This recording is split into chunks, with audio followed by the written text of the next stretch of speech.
You know, do not dwell into the negative thoughts. Ayog dwell sa mga gipang istorya sa mind mo.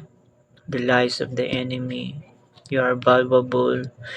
You are you have a purpose. You are destined for something. So, ay purpose yung kinabuhi. And yeah, bilang na ako, no, meron na akong experience bitaw na once you are depressed, you tend to forget who's the creator. You tend to forget that you need to isolate yourself. Dili ka mo gawa sa parto ba or di ka ganahan makighalubilo sa ubang tao. Pero we are social being. We are meant for something. So we need to socialize with other people. We need to catch up with them, with our friends. So yun, it's really important.